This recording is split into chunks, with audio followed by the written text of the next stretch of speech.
Hello guys, and welcome back. If you're new here, hi, I am Bree, and today we are talking about one of my favorite things to grow, which is loofah.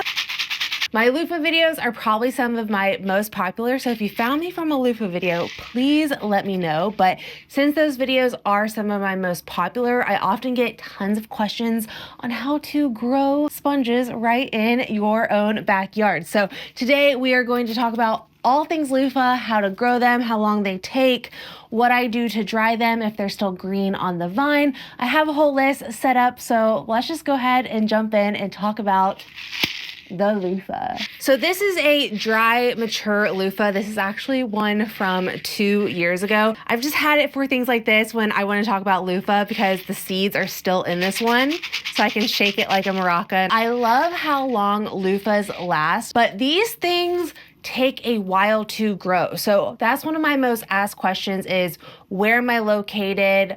Am I able to grow this where I'm at? And honestly, I do start these early. So for a loofah, you're looking at about 180 to 200 days till it starts to dry on the vine. That is a very, very long length of growing. So I'm in Kansas. Our average last frost is typically around mid-April, and my first average frost is typically that first week of October. And even for me, I typically get about, I want to say 5 or 6 weeks where I'm getting loofah that dries naturally on the vine. But then typically at the end of the season in October, I am left with a ton of green loofah. I honestly feel like I am kind of on a cutoff here to really grow loofah because I also start them inside about 6 weeks before my last average frost. These get planted out in my garden the first week of May. And as you can see, from May all the way to the end of October, I'm probably only getting about, I want to say maybe a third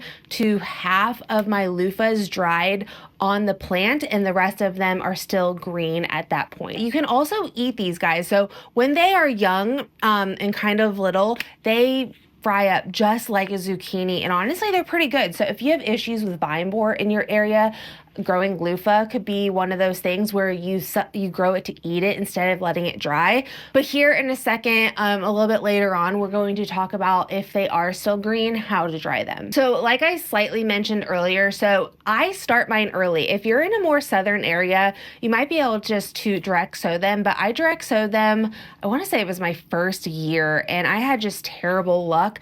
After that, I have started them roughly about 6 weeks early inside here under my lights. I think this year I might shoot closer to 7. We'll see.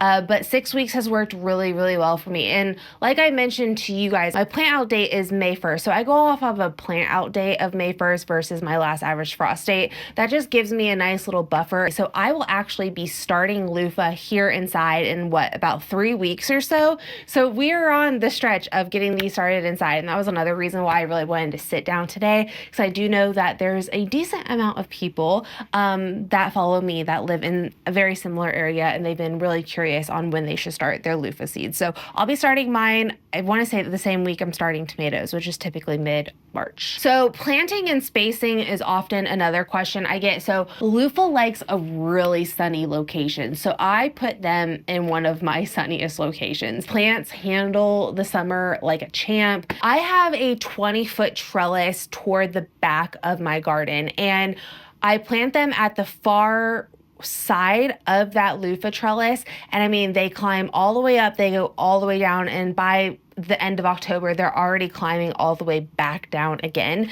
So at that point, I would say 25, 30 feet on average is how big mine get. I feel like if you were even more south, like say you're in Texas or Florida, you're probably gonna, I don't know, you might have longer vines than that, but I believe they average close to 30 feet. So they take up a lot of space. And my loofah trellis actually adds just an extra few feet of privacy at the very back of my garden, which is nice during those summer months. I do plant out the rest of my trellis with other things. So I've planted squash, cucumbers, green beans, cantaloupe, watermelon, some indeterminate tomatoes as well. And typically the loofah doesn't do too much with bothering those other plants.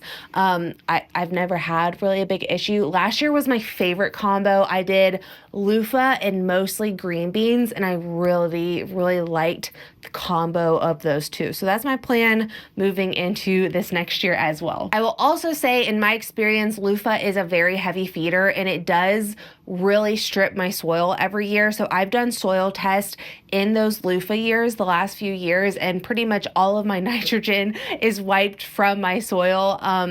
I can't really remember the full levels, but it does take a lot of nutrients. So be prepared to either prepare your soil before planting, but also expect to be feeding them throughout the season if you want to have a very healthy plant. Drying them for sponges is obviously why I like to grow them. I think it's super fun. I love to sew them into these little squares. I have a full tutorial I will link for you guys, but it's so much fun to gift. You can also stuff them with soap and have like a little soapy loofah. I love to gift them out for the holidays and things like that. But I also used my dry loofah to make nesting pads for my chickens. So I've been doing this since I want to say June of last year, and it's been so great. I love it so much. These last so long compared to the nesting pads I was buying, and it is like my favorite thing for loofahs now. So I think I'm just going to continue to use them mostly for the chickens and other things. I also had someone comment that they saw my chicken video and they cut open their loofahs and started using this for the top of their worm bins, and it kept them a lot cooler and that soil moist for the worms, which I have a worm bin and I need to like revamp it. I have not done it.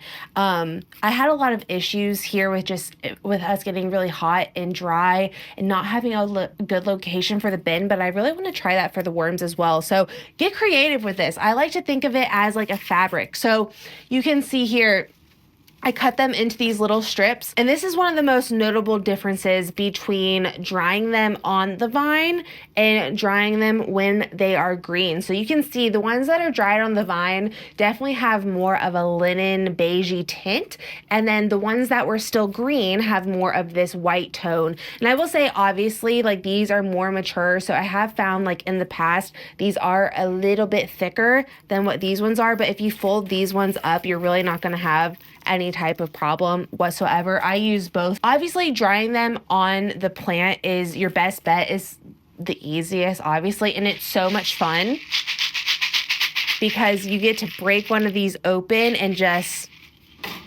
have a loofah. I think it's just so cool. So if you have enough time to dry them on the vine, definitely do so. But if you run into the problem where your frost is coming, go ahead and pick those while they are green. Some of your more mature green ones, you'll probably be able to just completely peel right there. And then if you give them a really nice like wash off with like the pressure nozzle of your garden hose, that works really well to clean them out really quick because the green ones are a little bit more slimy. But some of your more mature green ones will peel really easily to where you really don't have to do much with those. If you have some other green ones that are a little bit more immature, some of your littler ones, you're not going to get anything from that. Go ahead and eat those. But if they feel like they've already formed a sponge, go ahead and either let them dry. So I will say, if you dry them on a rack, you're going to play with the toss-up of, are they going to mold on me or not?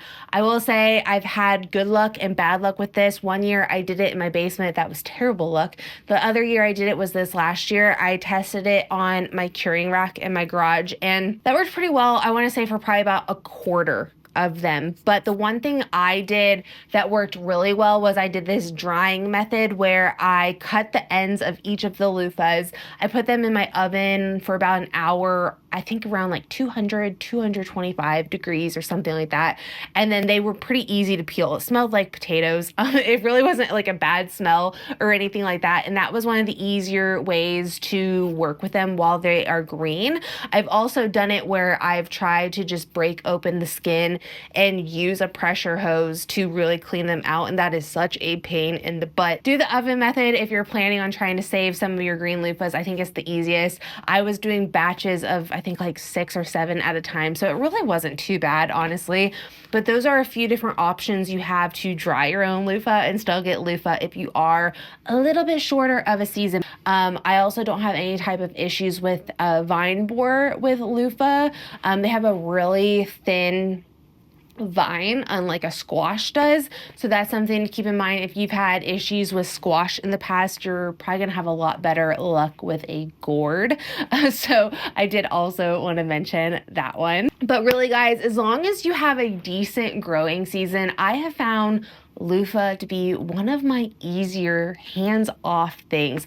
I don't have issues with squash bugs when it comes to the loofah, which is also another plus, because I do have issues with squash bugs when it comes to different squashes and things. But loofah tends to be one of those easier crops for me. They just need a lot of space. They like heat. They like a long season. So if you have those things, you are going to be good to go. If you have any other questions on loofah that I didn't touch on, please let me know. But I feel like that kind of covers the gist of all things loofah. I hope you guys enjoyed this little breakdown. I will link a few other videos right here that you guys might be interested in, and I will see you guys all in the next one.